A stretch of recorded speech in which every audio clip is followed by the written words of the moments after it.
Two of the hardest things to do in language learning are learning to hear full-speed speech and producing natural-sounding full-speed speech.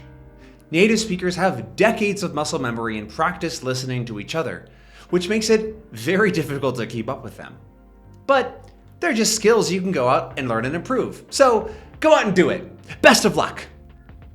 Oh, how do you do that? That's a good question.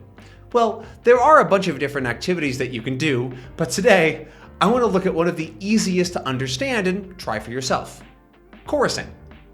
Chorusing is what we call it when you take a short audio clip in your target language, listen to it a bunch of times, and then repeat with it to match the rhythm, flow, and sounds as closely as possible. It's almost like chanting or trying to summon a demon. You may have heard of shadowing before, which is a similar activity but is done live. With shadowing, you don't ever stop and analyze. You just go at full speed and do your best. But it's really, really hard to do, even in your native language. We found chorusing to be a much more approachable alternative and more useful for improving your skills since it's more analytical. Here's what it looks and sounds like. Y pues quieres perder el tiempo con charlatanes. Y pues quieres perder el tiempo con charlatanes. Y pues quieres perder el tiempo con charlatanes. Y pues quieres perder el tiempo con charlatanes. Y pues quieres perder el tiempo con charlatanes. Y pues quieres perder el tiempo con charlatanes. Now, let's learn how to do it. First, we'll need a few tools. We'll be using Audacity, a microphone of some kind, headphones or earbuds, and some audio to chorus. This tutorial is focused on chorusing on a computer. If you're interested in how you can do a version on mobile, let me know. While it's a slightly worse process, it's still very nice to be able to do while on the go, but that's for another video. Anyway, let's start with the two easiest things. A microphone and listening devices. The reason you don't really want to use speakers is because your voice will mix with theirs and you won't really be able to focus as easily. But anything works for this. I use these wired earbuds from Yuntu that were $25 and work great. But you can use whatever you happen to have. This pair even has a microphone, which brings me to the next thing. You'll want a microphone so you can analyze how you sound. Most laptops have a built-in mic, but they almost always sound terrible and will probably just hurt your ears instead of actually helping. So having some kind of wired microphone will be very useful. There are two ways to go about this: fancy and basic. Both work great, but there are a few advantages to fancy. A basic mic would be something like this. It works better than nothing, but is just transmitting the sound. They're a fantastic way to get started, and you can find something with a wired mic basically anywhere. I'll be using this one in an example later so you can hear how it sounds. But if you have, or already want to get, a more professional microphone like I have here, they often have some great features, primarily a direct monitor. What this does is it plays what it hears directly into your ears along with all the other audio. So if I press this little button on my mic, I can now hear my own voice without any latency. It's a weird thing to get used to, but it helps a lot when listening to how you sound. It plays a bit of a trick on your brain and you start to hear things you otherwise wouldn't. Whatever route you're going with, you'll also need to plug in your microphone and make sure it works. This can be a bit finicky depending on your computer, microphone, and comfort with technology, but hopefully it's pretty easy. If you have any trouble, Google using microphone with your computer type or something like that. Other resources will be a lot more help than I am. When you know what mic you're going with, you'll need to set up Audacity, which you can download from the link below or by Googling Audacity download. While it should be pretty simple to open, they also have instructions that you can read, or you can watch one of the linked videos in the description that will show you how to install it for your computer. Now, before we close the web browser, we need some audio. YouTube is probably the best resource since it has so much content. When you find a video that looks good, copy the URL from the top or by clicking share. Now, let's download that audio. For this, I like to use YouTube DLP, which I'll make a tutorial on. If you have that already, use the command in the description to download the audio from any YouTube video.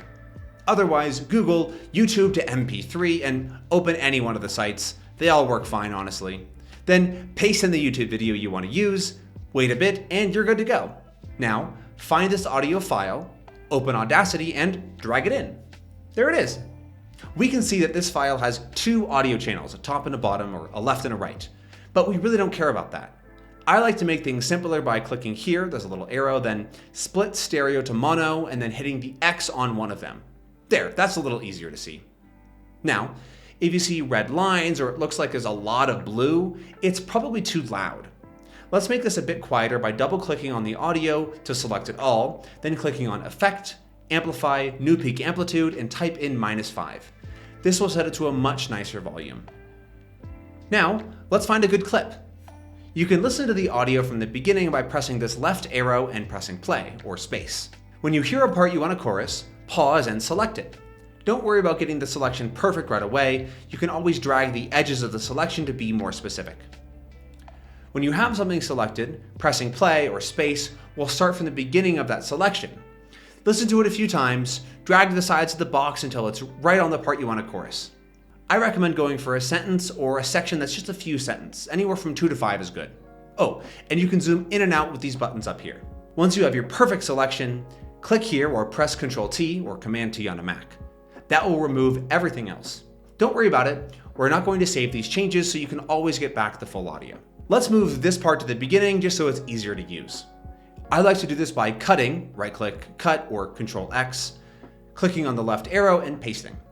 Now, select it all again by double-clicking and click on Effects, Repeat, and put in a number.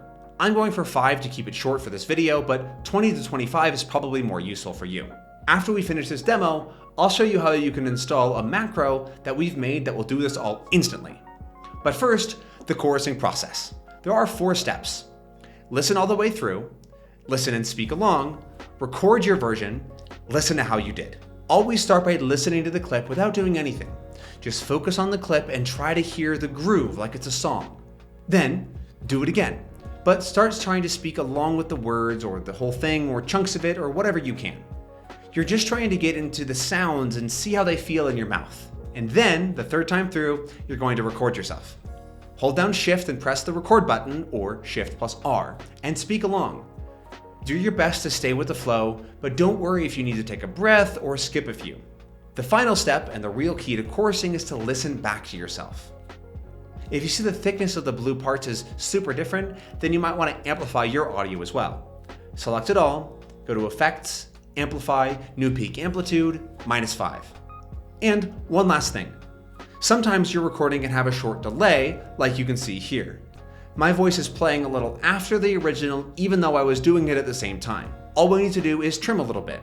Go to the very beginning and use your mouse to select a little bit of the track and then press delete, and that'll get them to line up. Now we can hear your beautiful voice. Go back to the beginning of the track and press play. You'll hear both yourself and the original audio playing at the same time. If you need to adjust the volume of either, you can do that here with these sliders. You can also mute one at a time with these buttons. Mute mutes the whole track, and solo mutes all the other tracks. I recommend listening to each on its own a little bit to get a feel for how you sound versus the original. ¿Quieres perder el tiempo, perder el tiempo con... ¿Quieres perder el tiempo con... Y pues quieres perder el tiempo con charlatanes?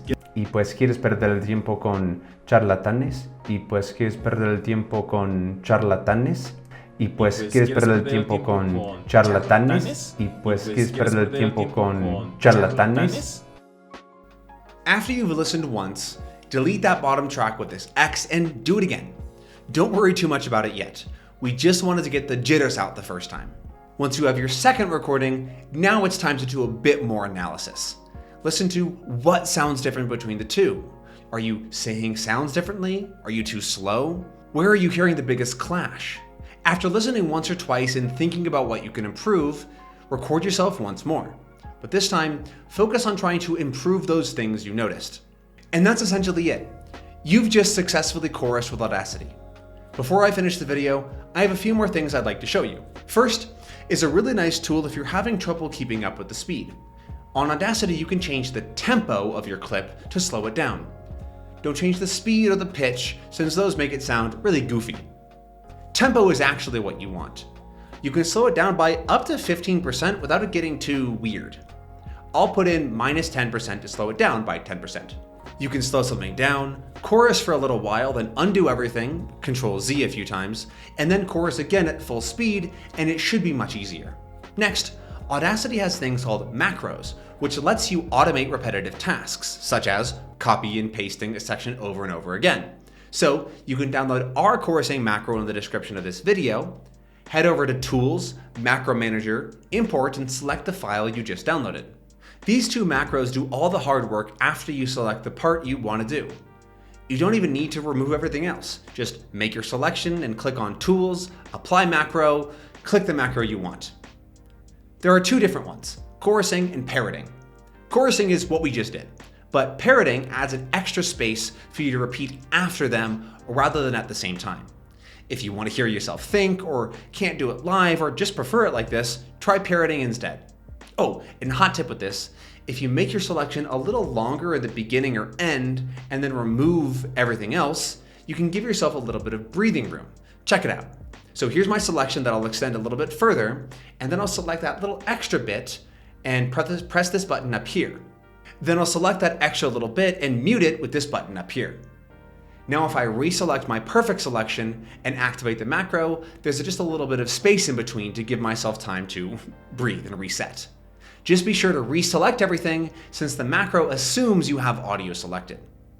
And finally, if you're using a more basic mic, you might get a lot of static or noise pollution. And if it bothers you, it's actually not that hard to solve. When you finish recording, don't stop your recording right away and just sit in silence for 5 to 10 seconds. Then go to that silent area, select it, go to Effects, Noise Reduction, Get Noise Profile, then select everything and Effects, Noise Reduction, OK. This will remove as much of that background noise as it can and might save your ears. That's everything I have for you today. I hope that you try chorusing and let us know how it goes. Best of luck out there, and happy immersing!